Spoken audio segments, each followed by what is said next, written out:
Good afternoon, everybody. Let's first share my screen about the PowerPoint presentation that I have prepared. I hope that people can see my PowerPoint presentation, right? Okay. First of all, I would like to make some disclaimer on my presentation. The information contained in this presentation only represent the speaker's opinion, and it's only for your general information. It would not represent the view of the Abundant Life Institution, nor the company that the speaker is affiliating to. Well, I'm talking about the economic performance of Canada in the past few months. This is the summary of what has been going on in since the pandemic occurred back in 2020.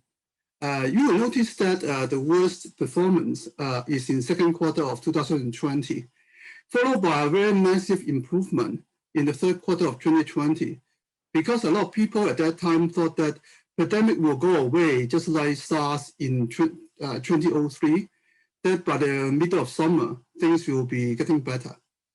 But the situation is not like this. This pandemic tends to persist much longer. And unfortunately, with the variants occurring, there is resurgence of COVID-19 in the fourth quarter and first quarter of 2021. And the economic activities kind of follow very tightly with the COVID-19 development. As a result, you can see that the economy goes up and down during this period. And a lot of the economy was chilled off because of the government intervention. Therefore, you will see that there will be asymmetric economic performance in different industries. Some industry was prospering, just like healthcare industry. Some industry was okay, for example, like real estate insurance company. However, some industry is getting a very bad time, like retailer, restaurant, tourism. Therefore, you will see very different development in the past 18 months towards different industry. And now there is another concern in the market is that the high inflation expectation since the first quarter of 21. I'm going to elaborate this factor in my slides later on. Well, to give you a brief idea on what is going on in the economy, you will see that in the year 2020, the GDP fluctuated a lot. Just to give you a bit of a difference between the GDP and the final demand.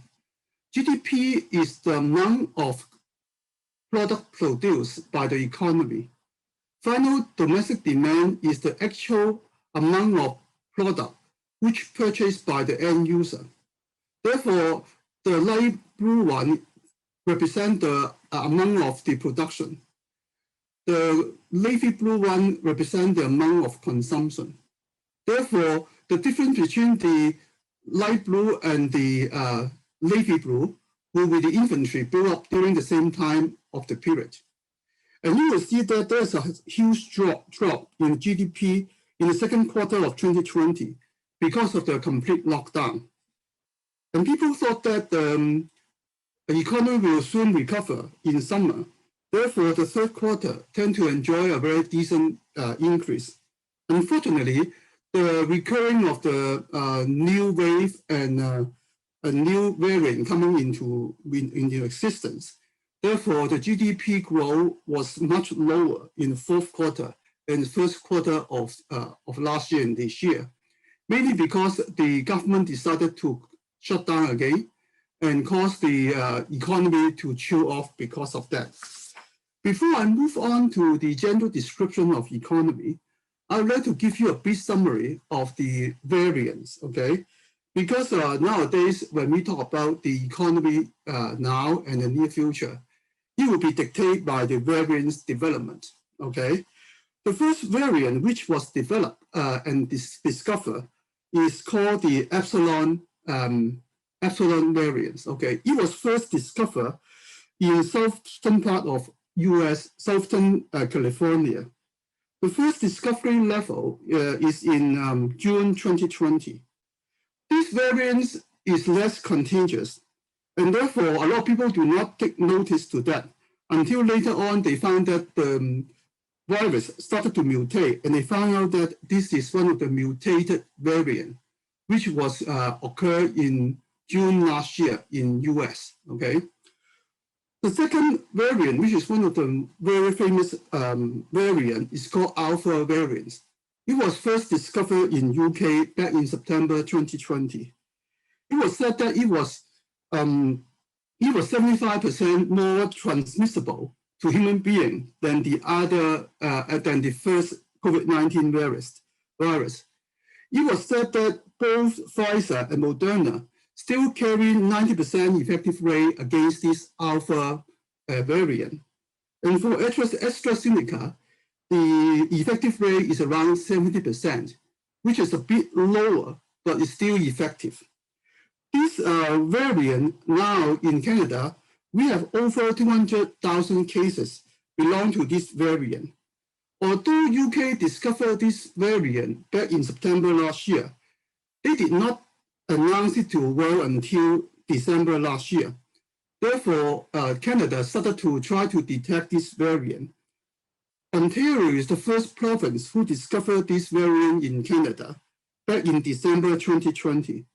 It became one of the most prominent variants even up to today.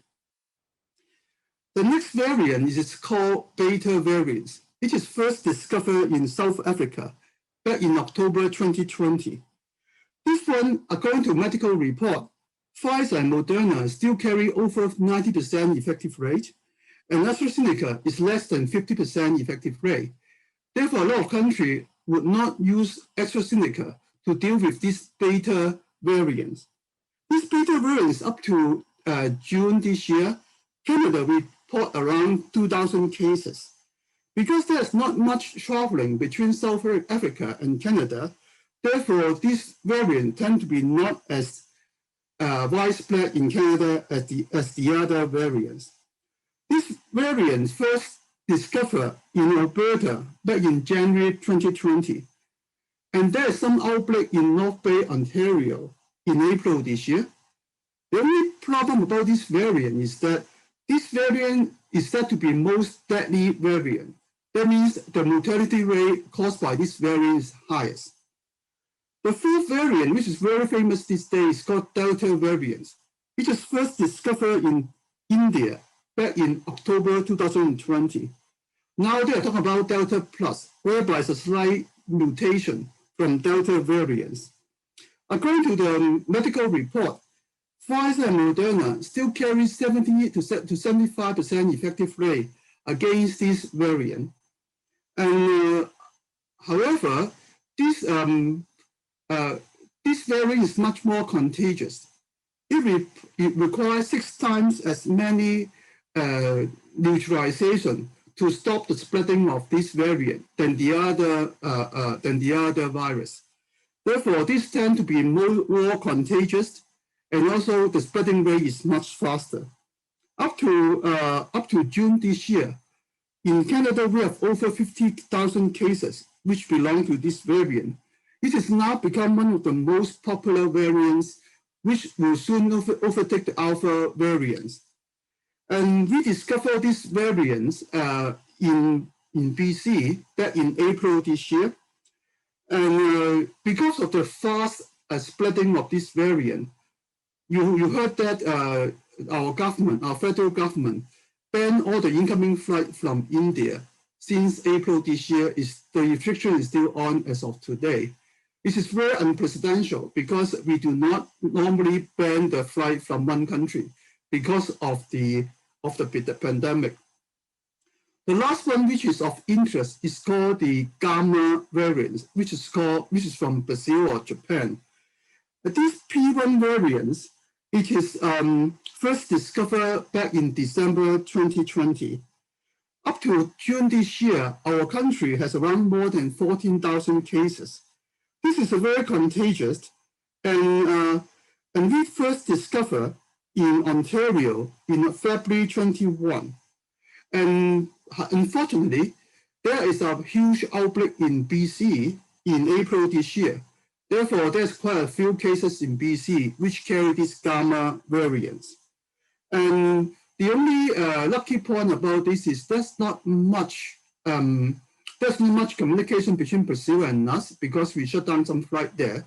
And that's the reason why the cases from these gamma variants is not as high as alpha variants, okay? Then we would like to revisit what happened to the COVID-19 from February 2020 to June 29. You will see that in the first phase of the COVID-19 between February and June last year, the number of cases in the whole country is not that high. You will see that the number of cases in the whole country is only around 2,000 to 3,000 per day. That means what you will see is that the number of people infected by the first wave is not that high. And then it subsides in the summer 2020, just like people predicted, virus usually kind of decrease in their activities in the summertime because of temperature. And then the number of cases decreased to around 500 per day for the whole country. At that time, Quebec is the province which was most affected by this COVID-19, and the number of cases is highest over there. They started to shut down the operation called non-essential operation, and the hospital tend to be overcrowded. At that time, this is the virus is due to the original coronavirus, and there's no mutation yet detected. However, from September onward, after we open up a little bit, we will see that the second wave of the variants, that we don't know the variants until December, when UK announced the fact that there is called alpha variants exist. And then the daily cases go up quickly. The whole country went to around 10 to 12,000 cases a day. However, because of better treatment, we reduce it again in around 1 month's time back to less than around 2,000 a case. And therefore, a lot of provinces started to relax a little bit. However, alpha variants is very powerful and very contagious. It went back up right away in March, and therefore the whole country tend to lock down again. And after vaccination, the number of cases goes down, and therefore we are in the mode of opening up, okay? However, if you look at the number of deaths in the province of Ontario, you will see that the death case is very different. In the beginning, which is the first wave, in March to April last year, the death rate is very horrible. Although in our province, we have around 1,000 cases a day, but our death rate is around 80 to 90 a day. Therefore, in some day, our mortality rate is around 10 to 15%. That means when you have 100 patients, 10 to 15 of them will die in the hospital, which was very scary. That's the reason why our provincial government locked down the whole province for 1 month, just to prevent the death rate climbing up further. Because of the better treatment that we discovered in April and May last year, as well as we have purchased more respiratory instruments, and we gradually know how to treat those patients. Therefore, the death rate lowered down to around 3 to 5% in June last year. And because of the lowering of the cases, therefore, we feel that the whole pandemic is under control. Therefore, we're opening it up. However, in October last year onward, we see a huge increase of the daily reported cases back to around 2,000 to 3,000 per day in Ontario. Because the number of cases has gone up, therefore the number of death incidents also went up. The death rate is lower. At that time, the death rate is around 1 to 2%. But because of big number, therefore the number of deaths every day is still very high, back to over 50 a day. We keep on improving our medical treatment. Therefore, we make the death rate going down as well as the number of cases go down temporarily in February. Therefore, our provincial government tend to open up the economy. Unfortunately, the alpha variant is so severe and powerful, we suddenly lock down the whole the whole province again, because we see that the number of cases went above 4,000 in April and May. Even though that the number of cases is so high, our death rate keep on going down to around 1 to 2%, or sometimes even under 1%. Therefore, the number of deaths is not that high in the third wave, although the number of incidents is still high. Therefore, I would like to compare the variance picture to the number of cases. You can see that the green one tend to be the one which is the original one or the first mutated variant, which is not very severe. Actually, it gradually died down quickly in the past few months. The blue part are the one from the Alpha variants from UK, which become the dominant part since March until recently, whereby you can see that there's another variant. This is red in color, which is a Delta variant. It started to increase the number, and according to statistics, it will soon overtake the blue part, become the most prominent variants in this country and in Ontario. Going back to the recent statistics, you will see that the Alpha variant is decreasing in number in Ontario, while the Delta variant has gone up quickly. Therefore, these particular variants will be an area of concern in the near future. I will have a separate slide on the Delta variants at the end of this presentation. Talking about the impact of COVID-19 in 4 major provinces. You know that the provincial government, there are only 4 provinces which are allowed to receive international traveler, which is Ontario, Quebec, Alberta, and BC. In Ontario, you will find that we have, in the recent wave, we have relaxed the economy in early February. However, we have locked down the economy too late, only on the 7th of April. We are not concerned enough about the Alpha variant. Therefore, as soon as we find that the number of cases went up quickly in March, we suddenly stopped the stage 1 opening up and go back to full lockdown. This sudden lockdown has caused huge loss to the restaurant and retailer because they stock up their merchandise and they do not envisage a quick lockdown. Therefore, there's a lot of labor being laid off, and our provincial government is very concerned these days. Therefore, people complain that they overextend the lockdown period in the latest round, and they are too late to open up the economy. Luckily enough, yesterday, they announced the 3rd stage open up on next Friday. Quebec, on the other hand, was very different. You know that Quebec was very serious back in first phase as well as in the middle of last year. Therefore, their government is very cautious in trying to control COVID-19. Therefore, they are the first one who announced lockdown in the 3rd wave because they locked it down 1 week earlier than Ontario. Therefore, they can control the COVID-19 much faster. As a result, you will find that the 3rd wave of in Quebec is not as severe as the 2nd wave. Therefore, the economy is not as adversely affected as in Ontario.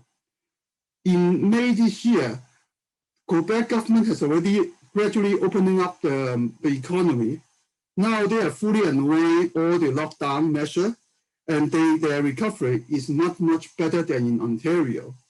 In fact, the statistics, under the statistic research, Delta and Alpha variants in Quebec is relatively few compared to Ontario. And that's the reason why their opening up is easier and faster. The next one is on Alberta. Alberta followed a similar pathway as in Ontario, whereby they lockdown the 3rd wave later. Although Alberta is very notorious about the seriousness of the COVID-19 last year, it is the province who suffered most in COVID-19 in terms of percentage, and the death rate is highest. But they did not learn from the mistake. They only opened up late in March, but they also closed down in April. Therefore, the whole province suffered some gradual cooling off of the economy. BC, on the other hand, did quite well in the early stage of COVID-19. Back in the summer of last year, the daily cases is below 500 per day, which is lower compared to the other province. Therefore, when they start to lock down in later part of March, they think that they are relatively okay. However, BC was impacted by Delta and Gamma variants much more than other provinces. As a result, the third wave is much more severe than the second wave. However, BC government is more consistent and their policy is much more predictable. Therefore, the cost to the economy is not as severe as in Ontario. The next slide is to compare, is a summary of different provinces towards the COVID-19. First of all, different provinces show different results, mainly because there are different intensity of the variance level. Different variants may arrive the province differently, and there are small outbreaks from time to time in some small cities. Another thing is that you will see that the provincial effectiveness in Quebec is much better than in Ontario. Quebec government is much more experienced in treating this particular patient. And also the people in Quebec learn from the hard way that the COVID-19 can be very severe. Therefore, the lockdown are more complete than in Ontario, especially in downtown Ontario. And also, because of the international traveler from India and from Brazil and Japan are less in Quebec. Therefore, the infection from the overseas are less severe in Quebec vis-a-vis Ontario. Next is about the activity cool down again in March. Ontario is the province which greatly suffered by this sudden shutdown of the province and caused the whole country GDP to go down. Another thing is that we thought that the vaccine will come as early as January this year. However, US restrict the vaccine export until most of their people got vaccinated.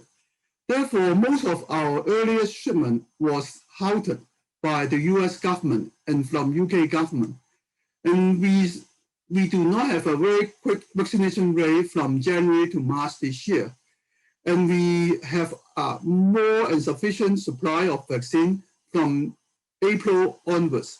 Therefore, you can see that the COVID-19 level is more under control after the restriction has been lifted.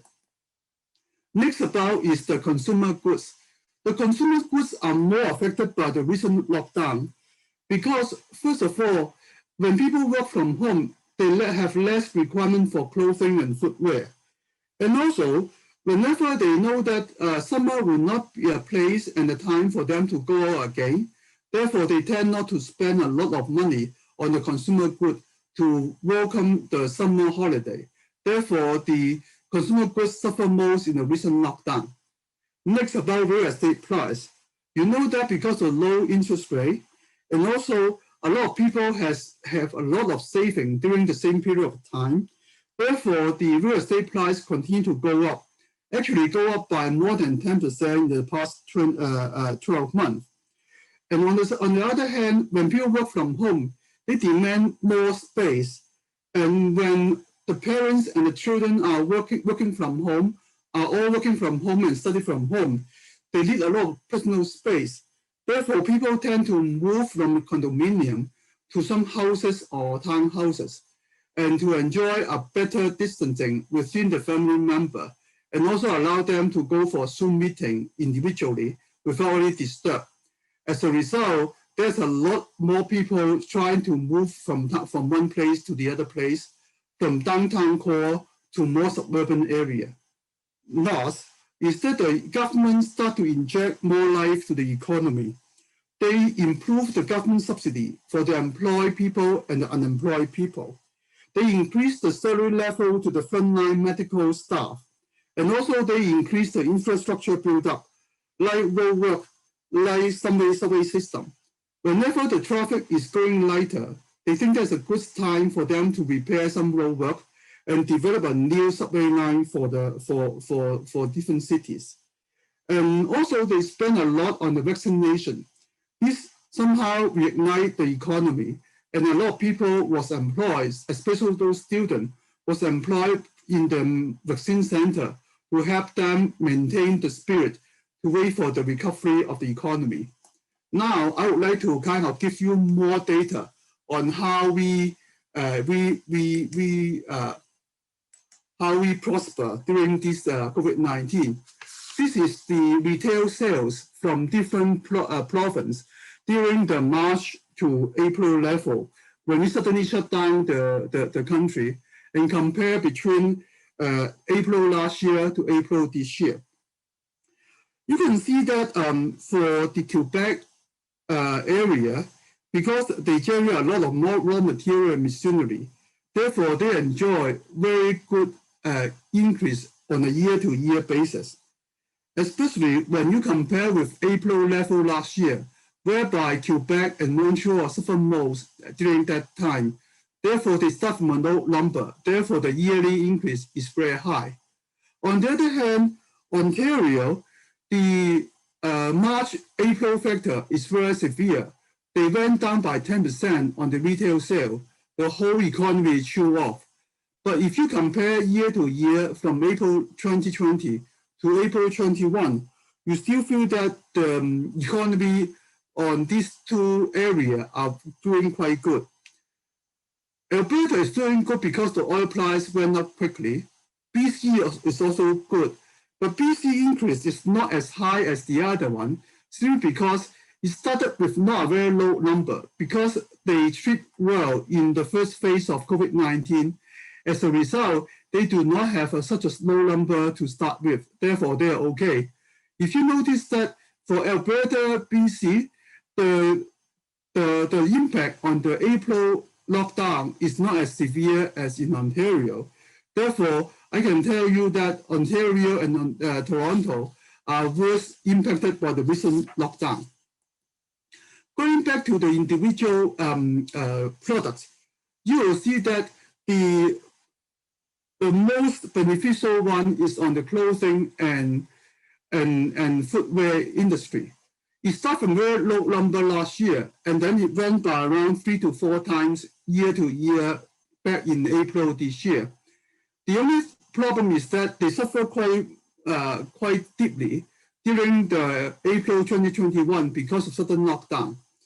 If you compare to the motor vehicle, you find that a lot of the car dealer would like to get rid of the old model because people believe the fact that there will be a new wave of electrical car coming into place. Therefore, car dealer want to get rid of those other mechanical car and those cars do by fuel injection. Therefore, you can see that the motor vehicle sales is also gone up by a lot of incentive. On the other hand, you will see that the durable good like furniture and furniture is doing quite well year to year. But because of the lockdown in April 2021, the housing market also quiet down a little bit. Therefore, the sales in the recent 2 months is not very good and actually went down quickly for this particular product. Of course, last but not least is about cocaine. You will find that a lot of people smoke cocaine and enjoy a very, very high increase. People said that when people work from home or stay from home, they tend to smoke more and consume more cocaine. I hope that this is not the reason. If you compare about the general economy to different sectors, you will see that in first quarter of 2021, the economy kind of is improved by around 1.4%. It was kind of largely contributed by the fixed capital formation. This is because a lot of the business is trying to improve their computer system, their infrastructure to cater for the new way of doing business. Therefore, this contributes around 0.9% of increase of the GDP. Second is about the consumer expenditure in household. As a result, a lot of people have to buy more furniture because they need to work from home, and sometimes they move around from one place to the other place. Export also enjoyed 0.4% growth in the same period of time because of the increase of the oil price. Well, inventory has led to negative impact to the economy because there's a lot of unsold inventory in the fourth quarter of 2020. As a result, they have negative impact to the economy because of that. And then it comes to the mortgage interest as well as the homeowner replacement cost. Because of the lower of the interest rate, you will see that the interest costs gradually go down last year. And it went to negative growth because the interest rate is going so low and some people pay off the mortgage amount because of a higher saving rate. Therefore, you can see that the mortgage interest rate cost has gone down substantially. More than that, government introduced some new policy to allow the mortgagee not to pay mortgage payment for 6 months. Therefore, the bank are screening, but the mortgagee is very happy. Therefore, the mortgage cost is lower down because of government policy. The mortgage cost goes up, but the housing price has gone up. The housing price has gone up because they can afford higher price and a better house. And you can see that it went up by around 10% year to year in the past 12 months. And also because of the people try to move away from downtown core condominium to suburban area houses. Therefore, in fact, the housing price has gone up also because they are buying more expensive house with bigger space compared with what they used to stay in the smaller condominium area. Next is about the construction renovation versus ownership. You will see that the change is very normal previously from 2016 to 2019. It fluctuated from -10% to up 10%. And most of them is for the transfer of the property from one owner to the other owner. But when you see that in the second and third quarter of last year, when people started to work from home, in the second quarter, because of lockdown, they cannot go out to see houses. Therefore, the change hand rate is lower. As soon as they see some relief of the lockdown, they need a bigger space. Therefore, they want to change houses. Some people choose not to change houses, but to renovate and create more space at home. Therefore, the renovation rate also goes up. New construction does not follow that quickly, partly because the lockdown also affects some construction sites. B is because a lot of construction workers doesn't want to work. They prefer to enjoy the government subsidy and unemployment kind of insurance. On the other hand, new construction cannot solve the problem too quickly. When people need more space immediately, they cannot buy new construction. They need to go for either renovation or replacement of the existing house to a new and bigger houses.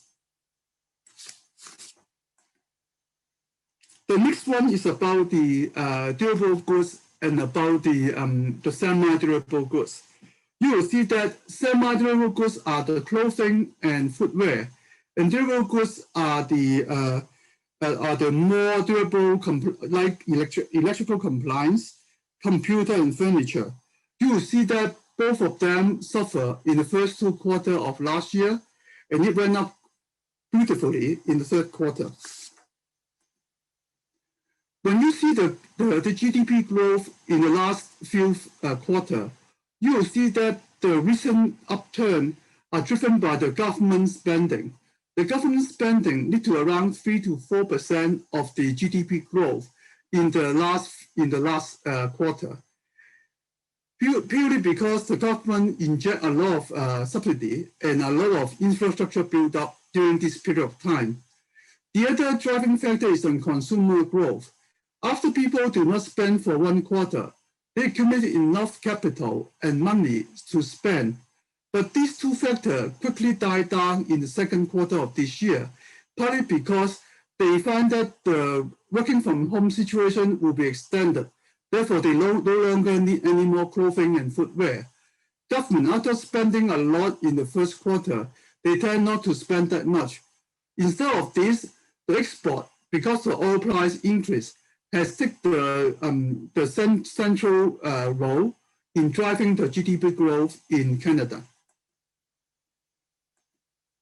I think that I speak too slowly because it's already halfway through.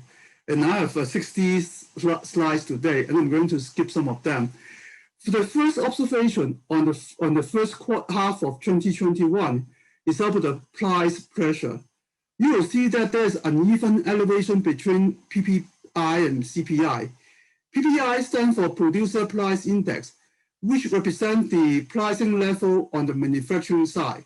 CPI stands for Consumer Price Index, which represents the pricing level on the consumer and retail level.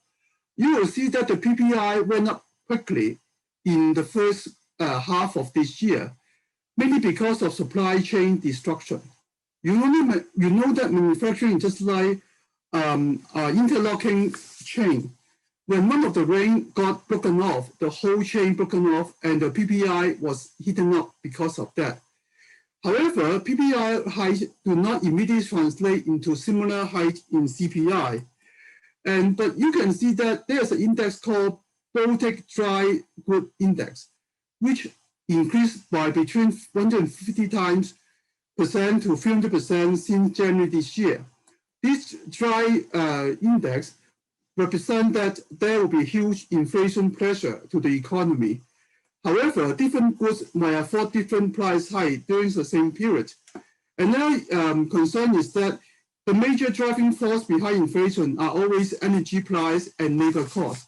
Labor cost is something which cannot be underestimated, because whenever labor costs got increased, it's hard to reduce again because people do not like to get lower income to take home afterwards. Therefore, once the labor costs got increased, it becomes stick to the economy for a much longer period of time, unlike energy. You will see that the producer price went up by 1 to 3% every month in the past 6 months. You see that the accumulated PPI hike is around 15% in the past 6 months, which is much more higher than what we used to see. The PPI increase is between 3% to 5% in the year before. Therefore, the 50% hike within 6 months is very unusual. When you see about the industrial producer price index, again, in the previous year, between 16 to 19, the price index went up around 3% a year. However, from 20 to 21, it went up by around 10 to 20% just within 1 year, which is very alarming and caused a huge inflation concern to the economy. This is called the Baltic Dry Index. You will notice that from January this year to now, it went up by around 3 times, which is much higher than what you usually see. For higher span, you will see that the dry index, Baltic Dry Index, go up and down from time to time. It fluctuates between +10 to -10% every year. And for the year 2019, the gold price and copper price went up a lot and caused a huge increase. But it went back down again in 2020, in early part of 2020.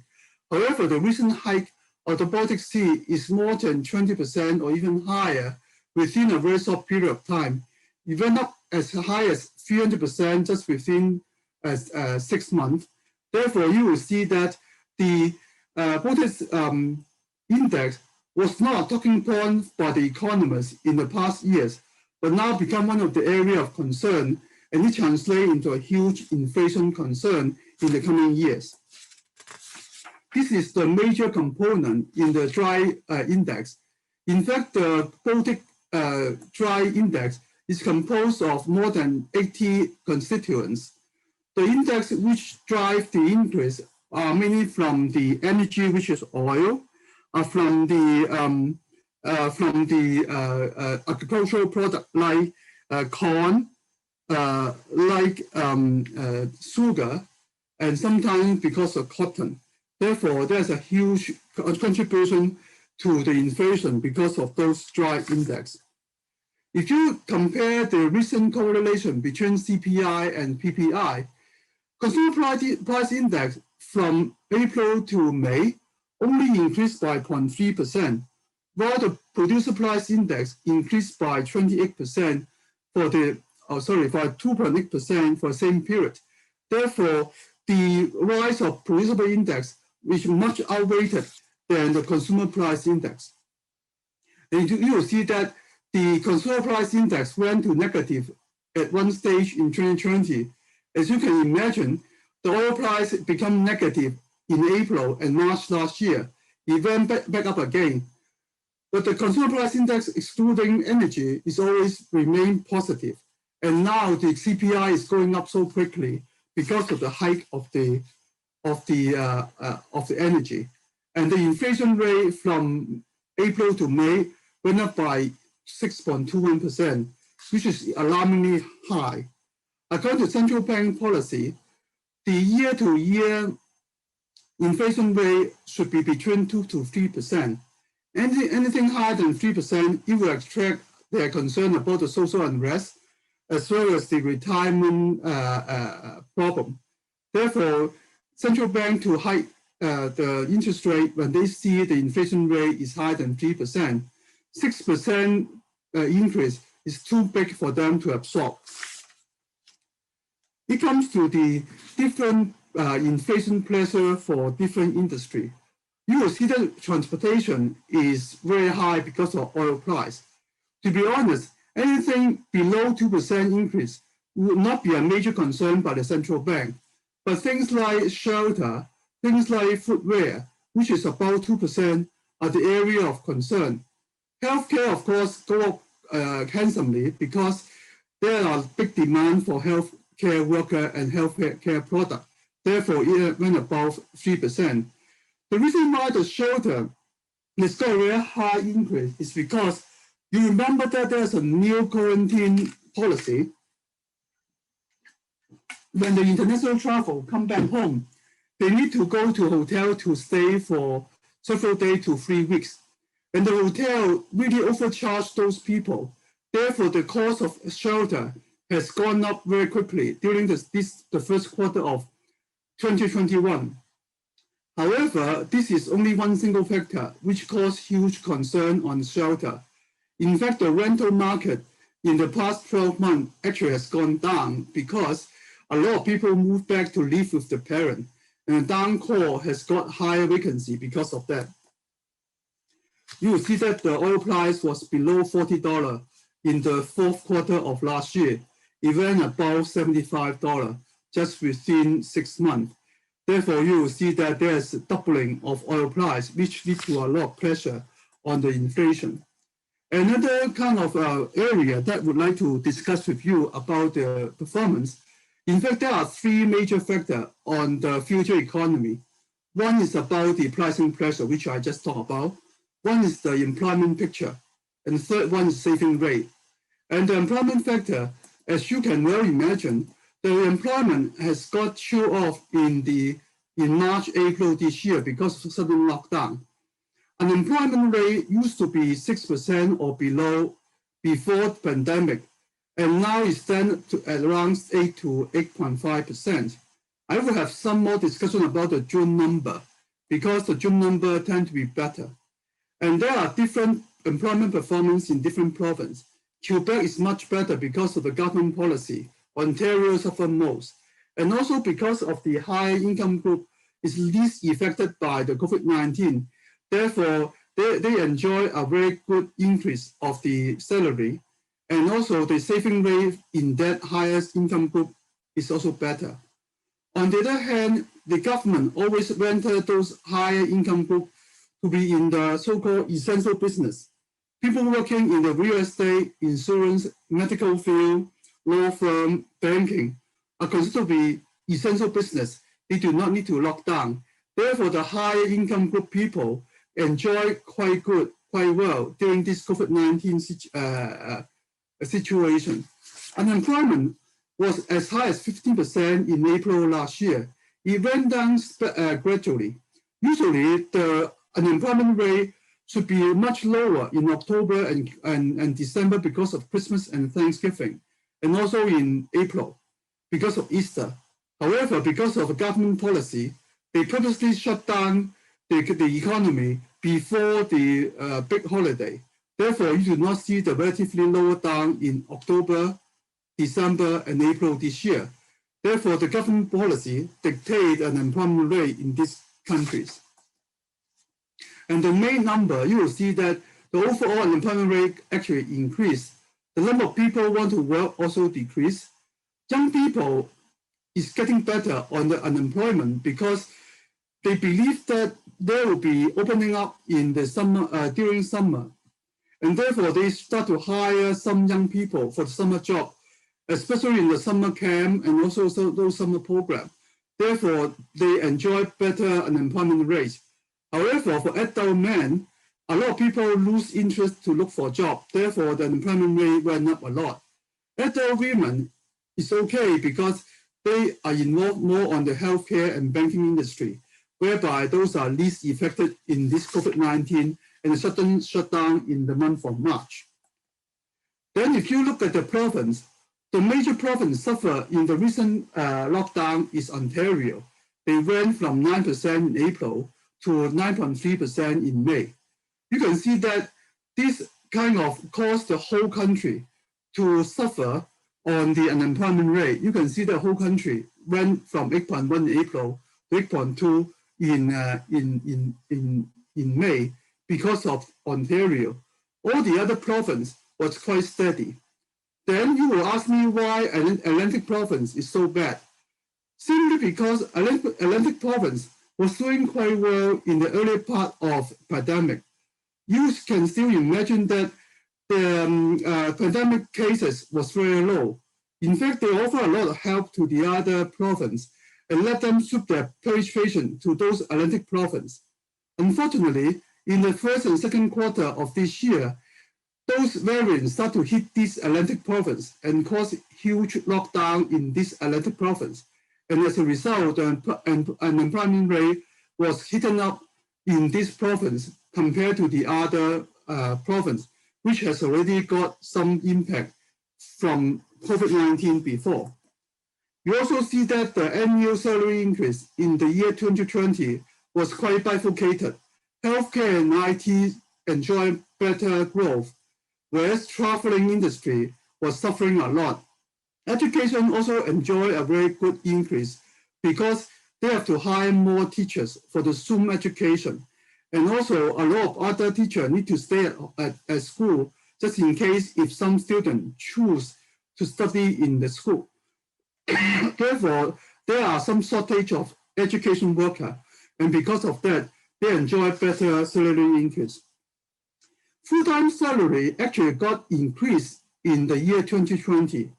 As I explained in my previous presentation, because during the first phase of COVID-19 in April last year, most of the unskillful full-time worker was laid off early.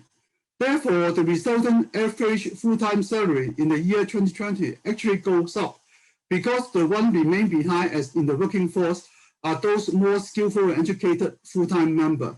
Therefore, you will see that the full-time average salary in those provinces actually is over 100,000, which is unprecedented in the history of recent history of the Canadian economy. You can also see that the bigger city actually got a higher full-time salary than the other smaller city.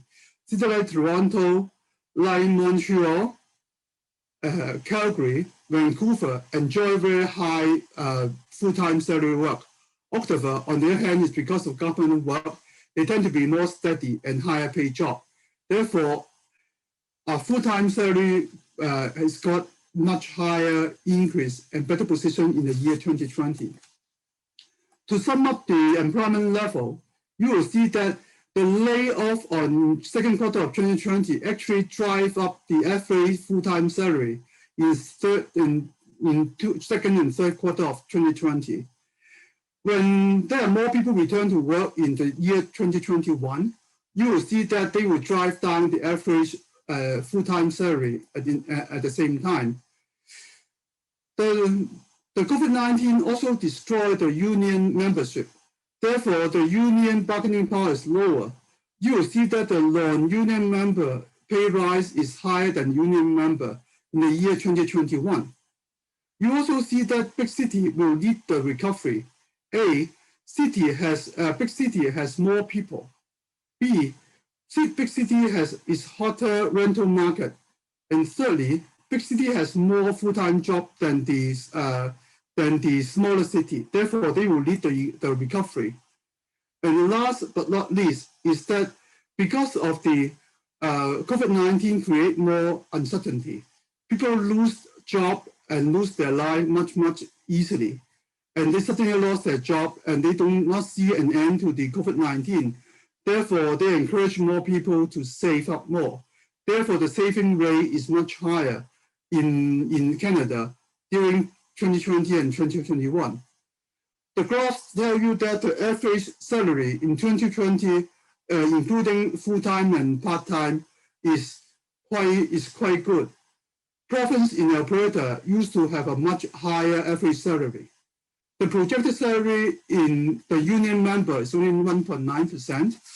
The non-union number is over 2.1%, which is higher. And also for the first half, you will see that the Canadian saving rate is much higher. Another huge factor about the upcoming economy is because Canada usually have a very low saving rate. Canada is one of the countries whereby enjoy very good salary.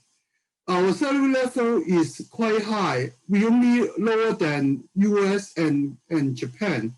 We are higher among the most developed countries. However, we have very good government subsidy. The government always look after our medical requirement, and also the government gives us quite a good pension. Therefore, there are least incentive for us to save. Therefore, our saving rate used to be very low. The saving rate is even lower in the big city because of the higher living standard. And some of those big cities suffer a negative saving rate. The COVID-19 caused huge saving rate jump. And because the employed worker has decent salary gain, therefore saving rate is higher. On the other hand, an unemployed resident, because of the government subsidy, they can enjoy $2,000 a month by staying at home. And also they have other benefits, like the government will give them extra money for tuition. They can also enjoy some extra unemployment insurance because of losing of the summer job. Therefore, the unemployed people also have some better saving rate. This high saving rate will lead to smoother recovery and rebound of the retail sales. Because of the accumulation of the saving in Canada, you will see that there's a huge jump on the stock market in the last 12 months. Give you a brief of example on what has been happening. Canada, countrywide, you will find that we have the number up to 2020. You will see that our disposable income has gone high up. We have the full-time salary is high up. There are more government subsidy. Therefore, total disposable income is high, which is 3,000 more than what you see in 2019, which is the biggest yearly increase just within 1 year. At the same time, we cannot go to travel. We have less entertainment. We can only buy takeout to eat. Therefore, there are least consumption. Therefore, the consumption rate is lowest in the past several years. It's the first reduction in the past 3 years. Therefore, the resultant saving of the household saving is positive, which is 10 times more than what you see in 2019. Even compared to a good year like 2016 and 2017, there are 6 times to 10 times increase on those saving rates. If you look at Ontario, unfortunately, we don't have the 2020 number. You will see that the Ontario one is very worrisome. Our expenditure is very high, even though we have a higher disposable income. But our social program is not very generous because government tend to look after smaller provinces than big provinces. Therefore, the government program is not very good in Ontario. As a result, we draw on the pension plan. We also increase our credit card debt to cover the expenditure. Therefore, we suffer negative saving rate in the past few years from 17 to year 2019. A lot of people try to remortgage their house because the housing price has gone up, which is to reduce their credit card debt. But this situation, I think, will change because the saving rate in Canada has gone up from around 3% to 6%, 7% in the second quarter of 2020, jumped to 28% in the third quarter of last year. And I believe that in the last year and the year 2021, Ontario saving rate will be positive. We will enjoy very decent amount of saving on a household basis. And the job creation in US is better than in Canada because they get out from the pandemic earlier than us because they got vaccination earlier. And also US tend to have less social program than us. They only give out helicopter subsidy for every people. They don't reward any unemployment people. And also they have less travel, and therefore people tend to stay in the country to work. However, the real wage started to decline in 2020 because of inflation. Alberta enjoyed better salary rise because of the oil price. And I can tell you that usually US suffer a lot more per million people than in Canada. They have 4 times more serious than in Canada in terms of COVID-19. However, it went down quickly because of the vaccination earlier. Now their level is similar to what we have seen in Canada. And now Canada, because of late arrival of vaccine, therefore we only see the improvement of the COVID-19 from May onward. And now we are in a mode of opening up our country. The traveling is also much lower, even in the summer season in US. And jobless claim went up as high as 6 million per week, and now it's less than 500,000.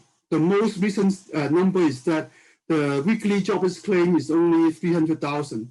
Now it takes time to heal the economy. It used to be less than 200,000 per week before pandemic, because there is always people in between jobs. Therefore, 200,000 is a norm that people are going between one job to the other, and they start to collect some jobless claim.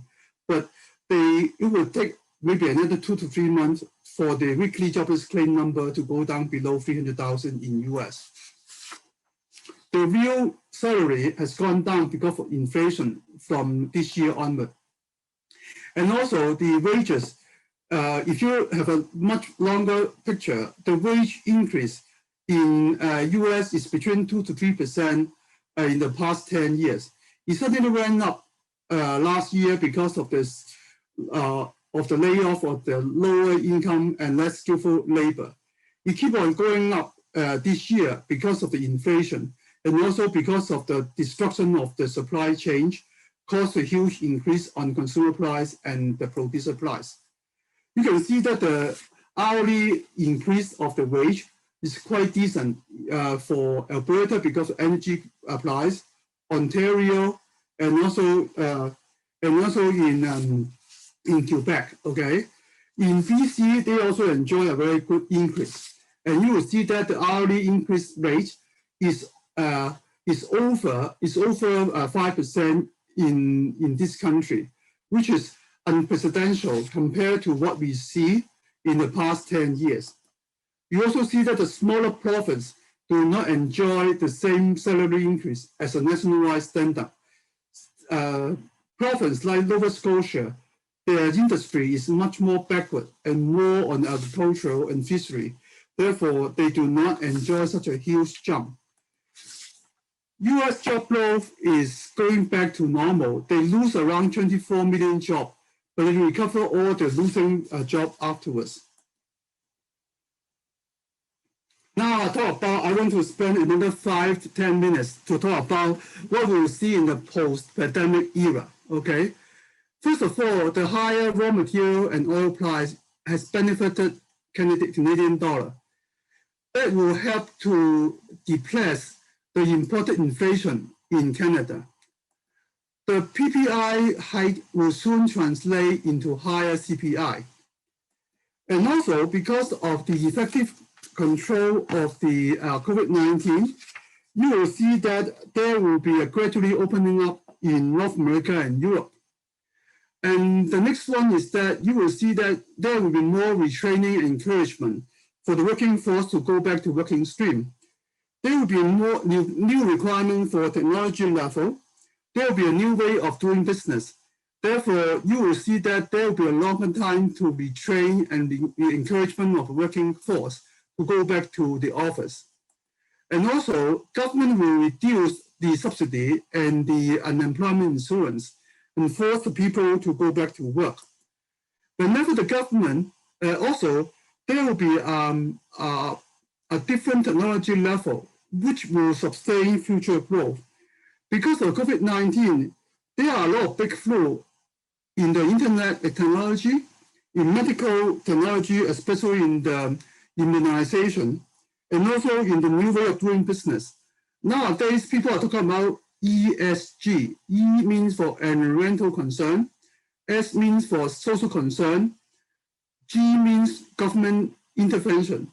People are talking about more social concern, more environmental concern, and more government control, because they believe that part of the reason for the COVID-19 is because of the destroy of the environment and destroy of social program.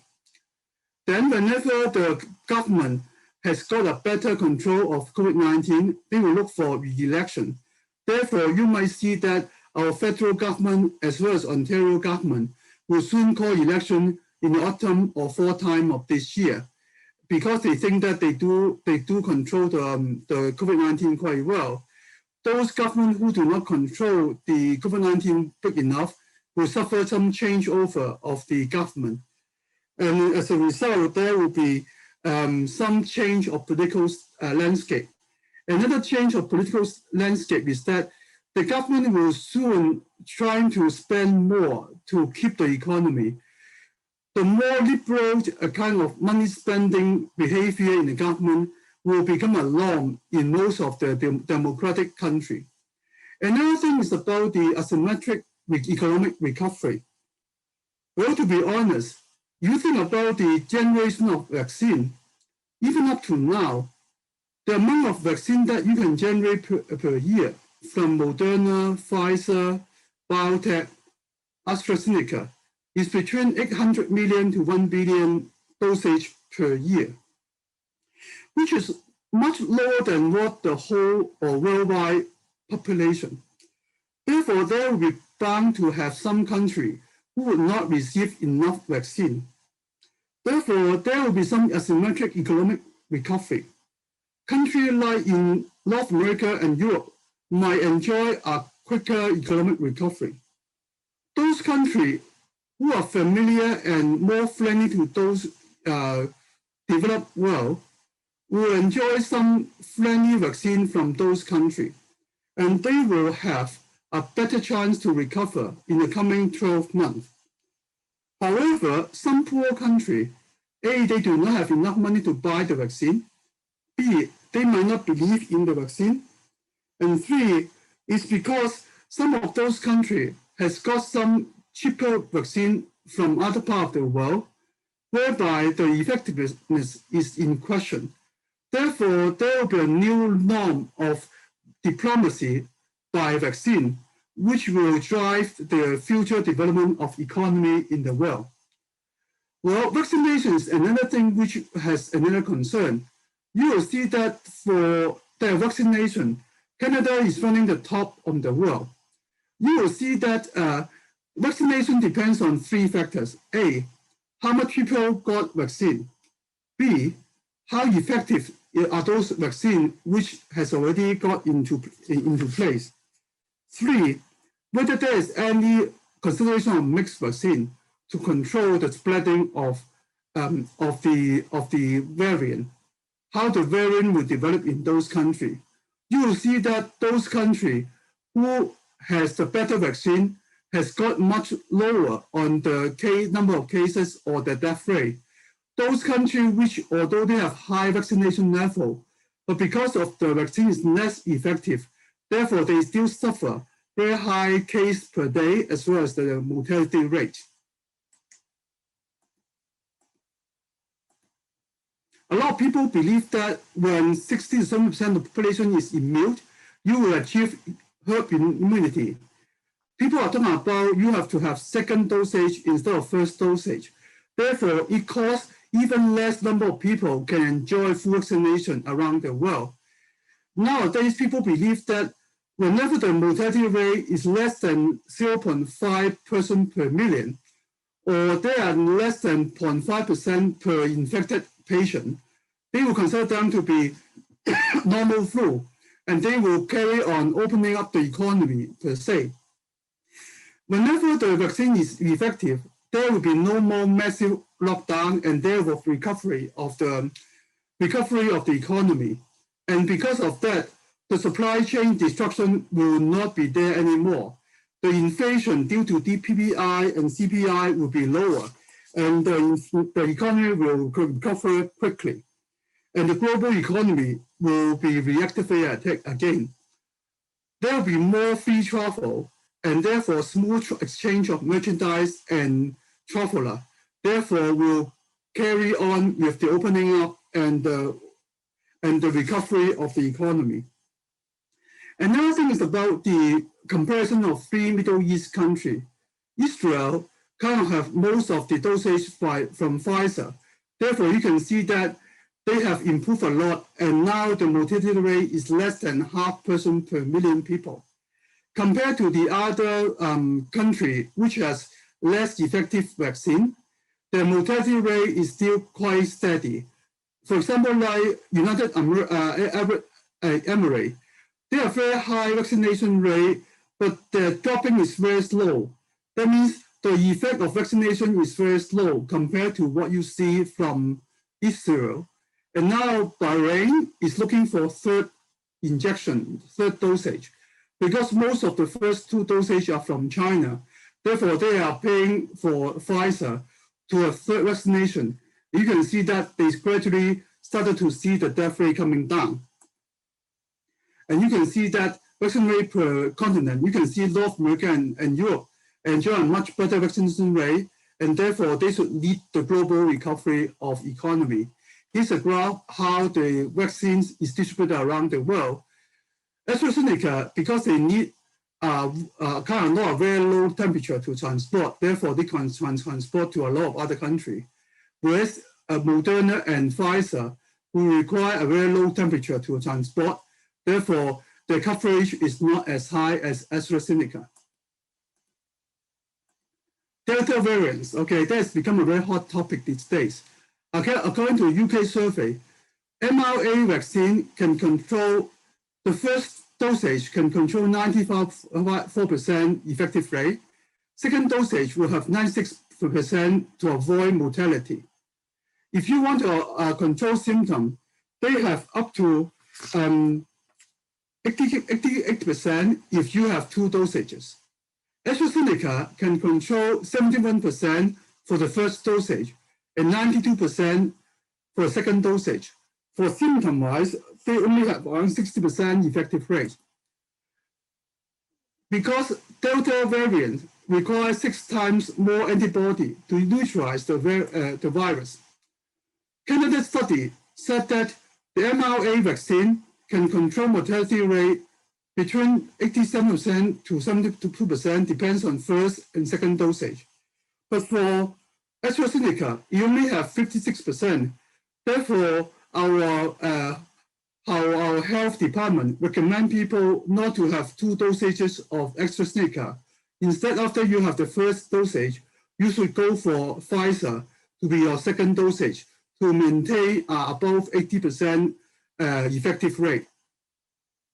China survey is quite crude, okay? They claim that they have 80% control on the mortality rate and 60% to control symptom rate. But this has not been verified by the other country scientists. Well, there are 3 effects on vaccine. The first group is that fast to control and less hospitalization. Therefore, like Pfizer and Moderna, therefore, those countries will open up very quickly.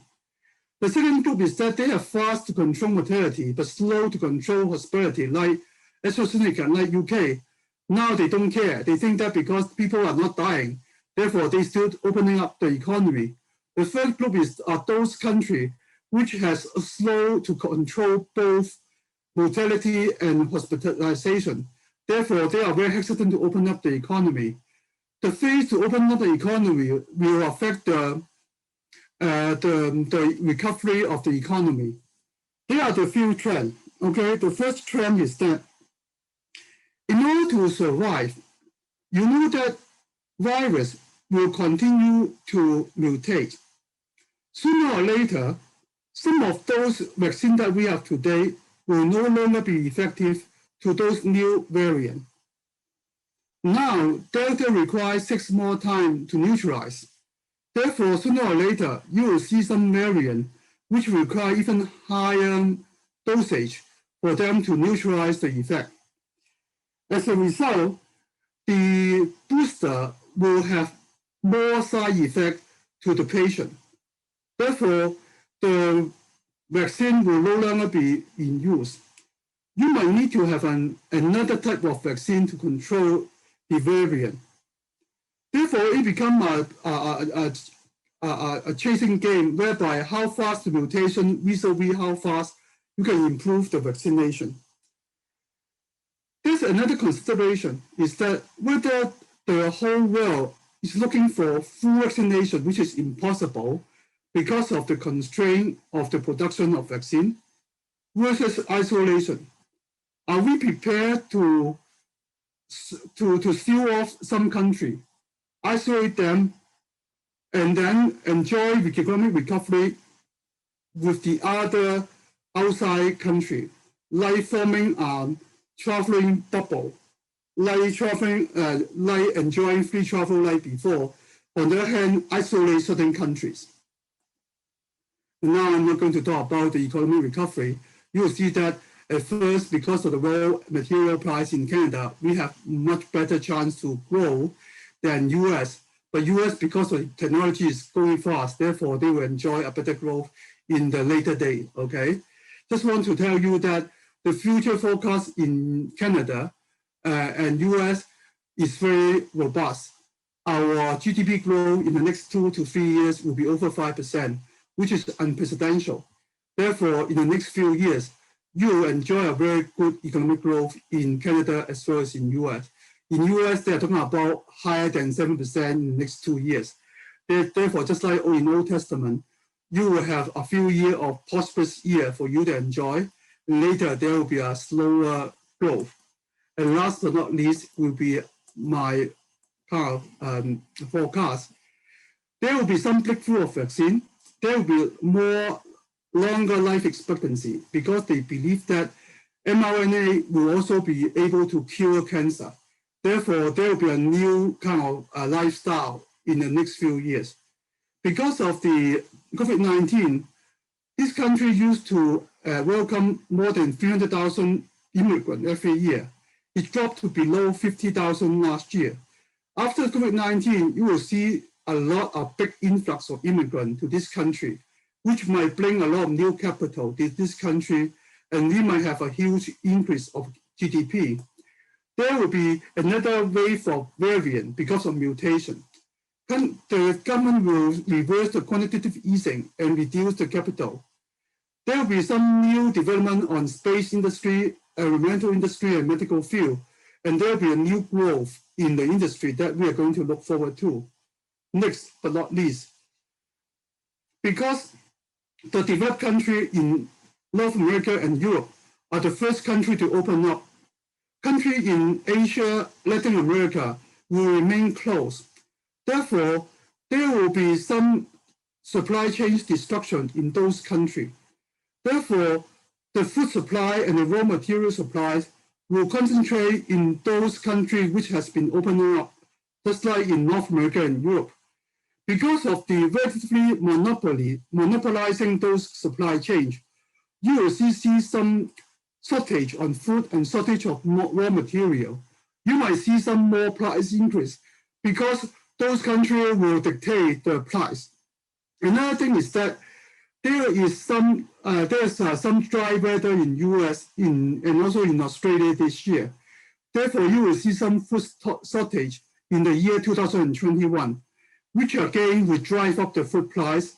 And those countries which suffer from economic lockdown will suffer more in the coming 12 months compared to the opening up economy in North America, in Europe.